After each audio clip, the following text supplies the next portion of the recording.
My name is Blythe Merriweather.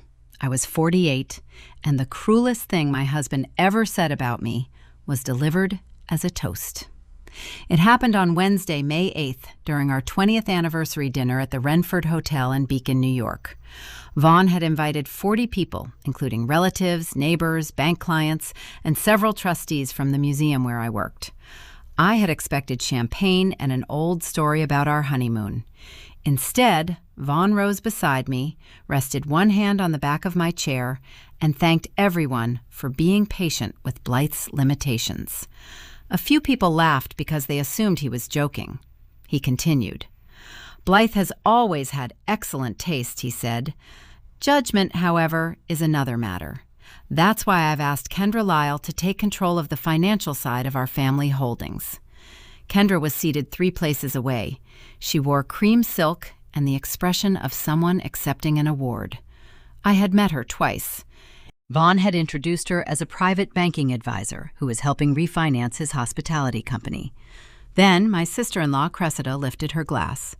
Perhaps the old house will finally earn its keep, she said, instead of serving as Blythe's private museum. That time, everyone understood the joke. The old house was Belmere, a stone property overlooking the Hudson. It had belonged to my mother, and every room contained something my family had preserved rather than purchased. Walnut cabinets, cracked portraits, silver marked by generations of polishing, and a collection of antique jewelry kept mostly in a bank vault.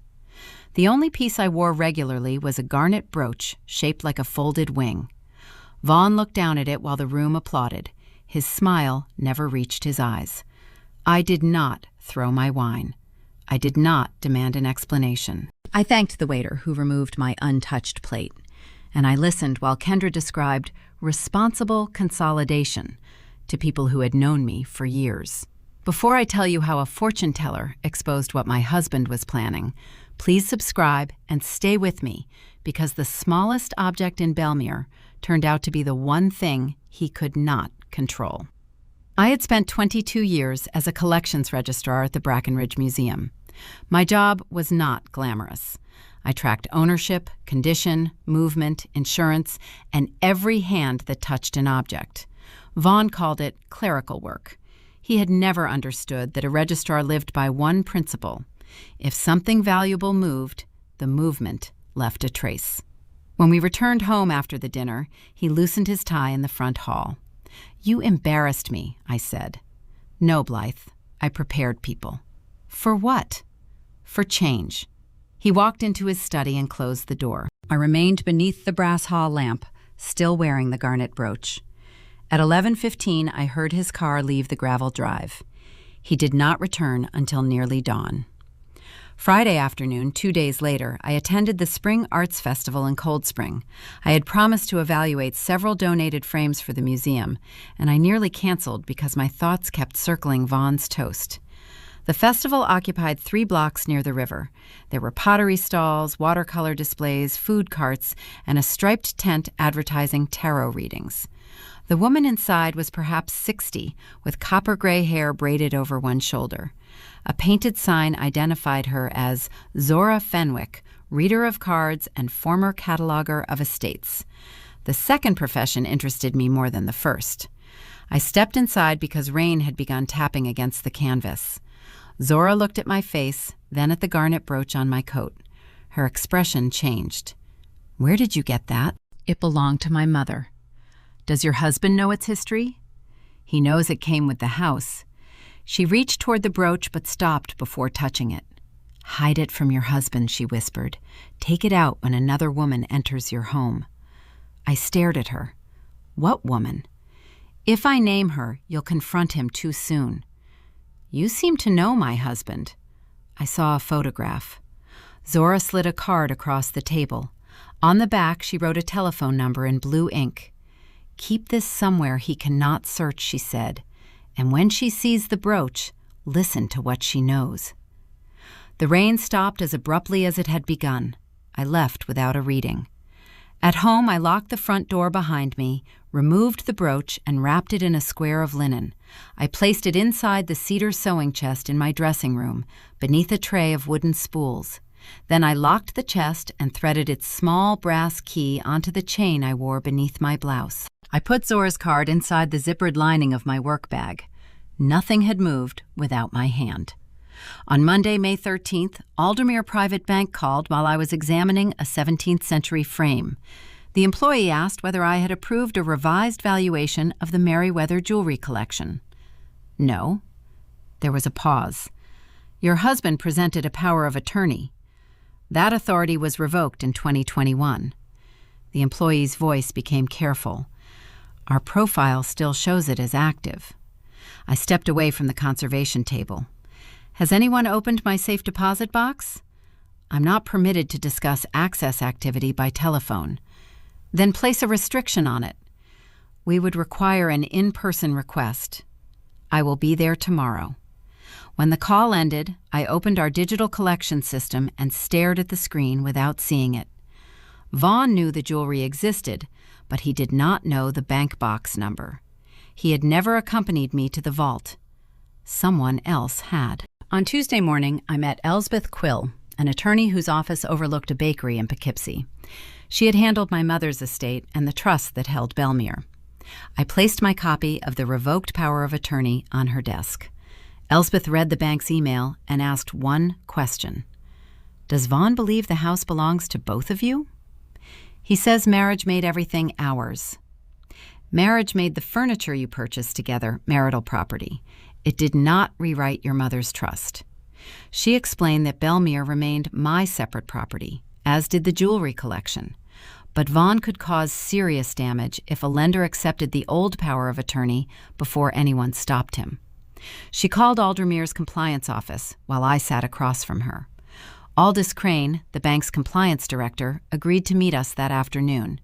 He placed a temporary internal hold on the box and promised to preserve its access records. At the bank, Aldous showed us into a glass-walled conference room. He was a narrow man with silver-rimmed glasses and a habit of reading every page before speaking.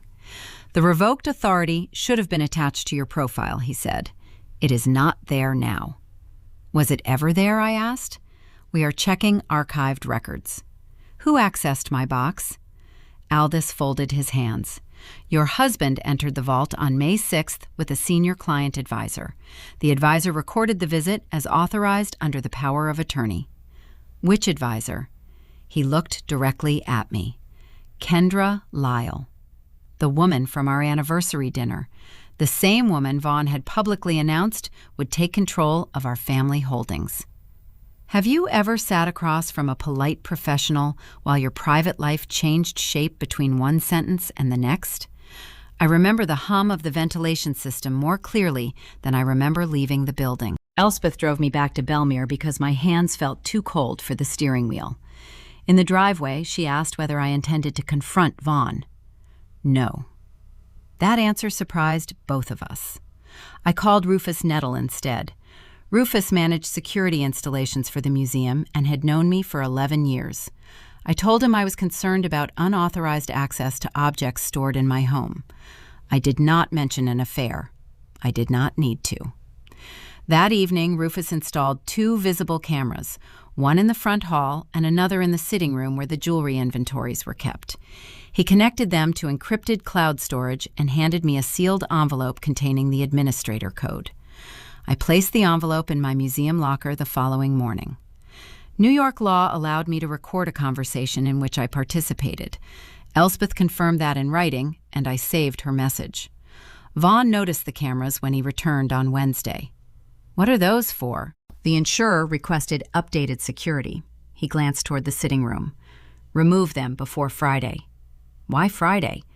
I'm bringing someone to review the household contents. Kendra? His face remained composed, but he answered too slowly. Yes, Kendra. That night, he slept in the guest room. On Thursday, Cressida called and accused me of interfering with Vaughn's financing. He has employees depending on him, she said. You cannot clutch every antique like a frightened widow. I am not a widow.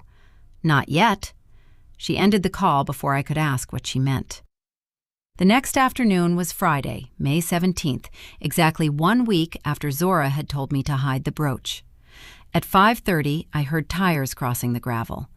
I went upstairs, unlocked the cedar chest with the key from my necklace, and lifted the linen bundle from beneath the spools. I unwrapped the garnet brooch and pinned it to the collar of my blue dress. Then I returned the key to its chain and walked downstairs. Vaughn entered first. Kendra followed him, carrying a leather portfolio and an empty, padded jewelry case. Cressida came in behind them. That was how the public humiliation entered my own home. My husband had brought his mistress, and his sister had come to watch. Kendra removed her coat and saw the brooch, her eyes fixed on it. "That should have been in box 814 with the rest," she said. Silence filled the hall. Vaughn turned toward her sharply. Kendra realized her mistake, but she recovered quickly. "I saw it listed on the insurance schedule." "The schedule does not include the box number," I said. Cressida moved between us with brittle cheerfulness. "We're all tired. Let's sit down." In the sitting room, Vaughn poured himself a drink. He did not offer one to me. Kendra opened her portfolio and removed an appraisal summary. She said the collection could support emergency financing for Vaughn's company, while Belmere was prepared for sale. "The house is not for sale," I said. Vaughn sat on the arm of Kendra's chair. That intimacy was not accidental. It was a performance. "It will be," he said. "You've become incapable of making practical decisions." "And Kendra makes them for me?" "Kendra makes them for us." He laid his hand over hers. Cressida watched my face. They were waiting for screaming, broken glass, or some wild movement the cameras could capture. They wanted proof that I was unstable. I finally understood the toast, the witnesses, and the warning. Vaughn had not merely humiliated me. He had begun constructing a version of me that could be repeated to bankers, lawyers, and eventually a judge. Kendra lifted her chin. "Vaughn and I are together," she said. "We have been for 18 months. Cressida looked toward the floor, which told me she had known. My chest tightened, but my voice remained level. "Why bring her here?" "Because this is becoming her home," Vaughn said. "You can keep an apartment near the museum." He reached for the padded case. "Give Kendra the brooch." "No. It belongs with the collection. The collection belongs to my trust." His expression hardened. "The trust will be challenged." Kendra rose and approached me. Up close, I saw that she wore my mother's emerald ring on her right hand. The ring had been inside box 814. "Take that off," I said. She covered it with her other hand. "Vaughn gave it to me. He never owned it." For 1 second, her confidence cracked. Then she said something even more useful. "He had full authority when we opened the box." The camera's blue indicator remained steady above the doorway. I touched the brooch only once, checking that the pin was secure. "Leave my house." Vaughn laughed. "Your house?" Cressida pulled a folded sheet from her handbag and placed it on the table. It was a notice stating that Vaughn's company had pledged household assets as collateral. Elspeth had warned me they might try something like that. I did not pick it up. Kendra returned the appraisal pages to her portfolio. Vaughn told me his attorney would seek an emergency order preventing me from moving any property. Then he kissed Kendra in front of me. It was not affection, it was provocation. I opened the front door.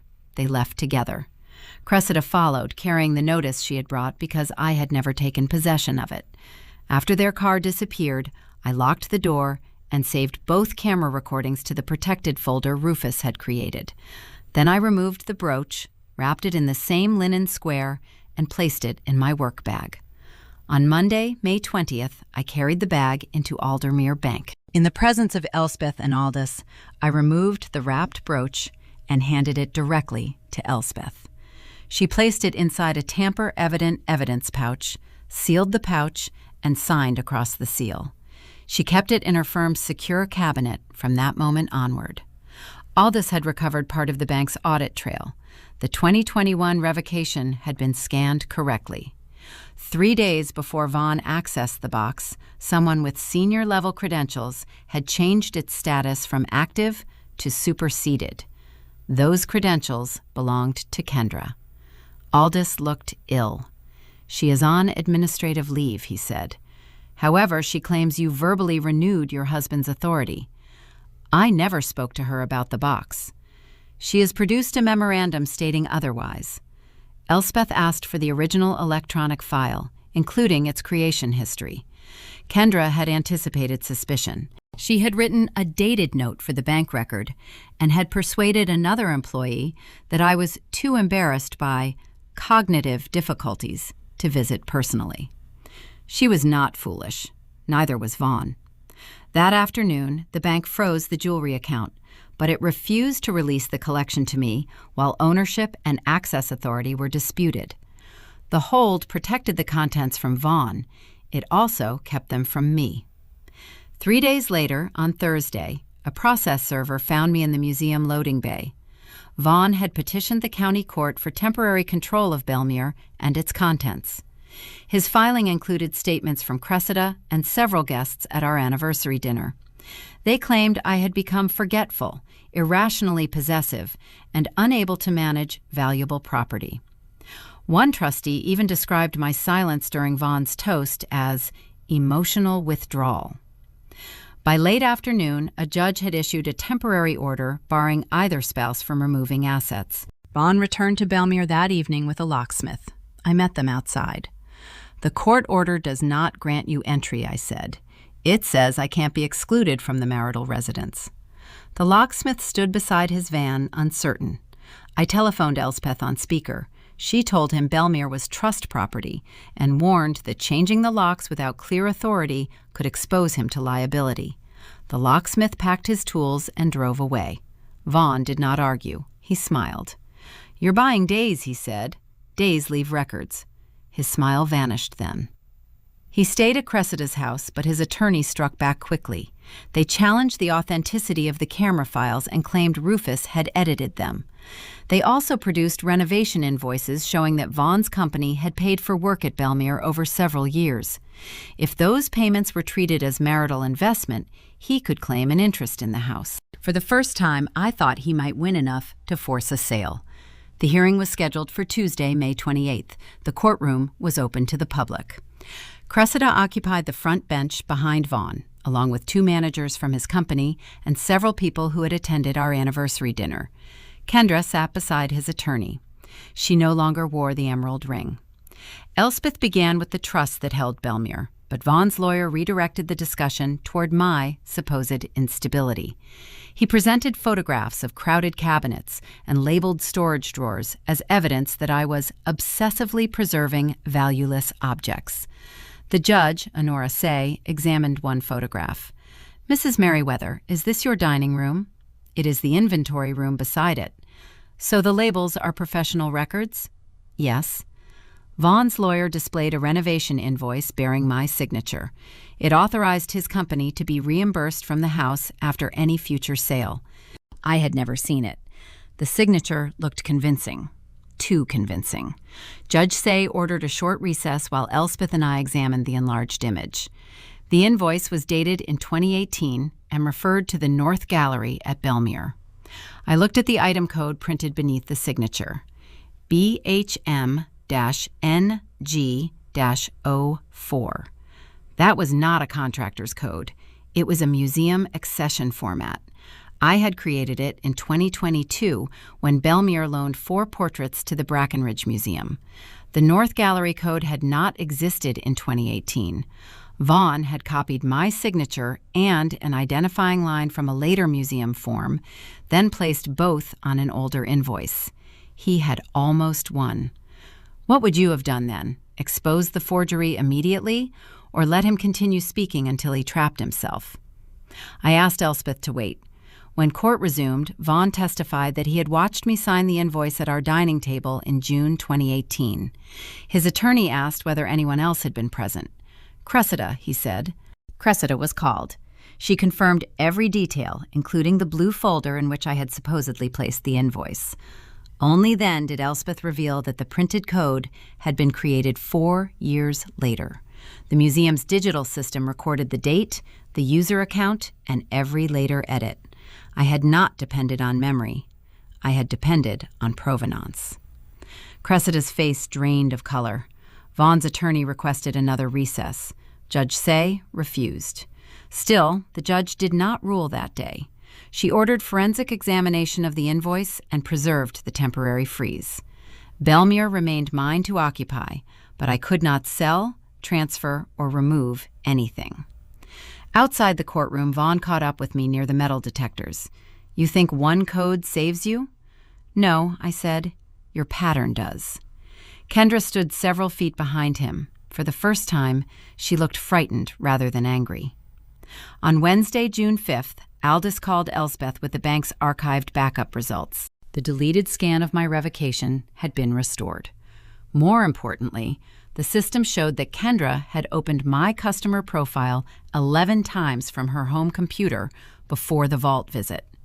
She had viewed the jewelry inventory, the trust summary, my signature card, and the box number. Aldous also found that Kendra had uploaded her memorandum about my supposed verbal permission after entering the vault, not before.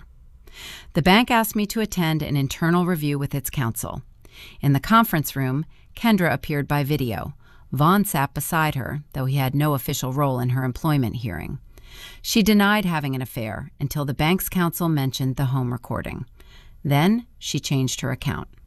She said the relationship had begun only after Vaughn told her we were separated. She claimed she entered Belmere as an appraiser and wore the emerald ring temporarily to assess its condition. Aldous asked why the ring had been absent from the inventory photographs taken after the box visit. Kendra said she had forgotten to return it. That answer ended the interview. As we left, Elspeth received a message from Zora Fenwick. I had called Zora after Kendra entered Belmere, using the number on her card. Zora had agreed to speak only after I told her that a court case had begun. Now she was ready. Zora met us the next morning at the museum cafe. She explained that Vaughn and Kendra had visited her festival tent on Tuesday, May 7th, 3 days before I did. They had shown her a photograph of the garnet brooch and asked whether she could produce a convincing copy.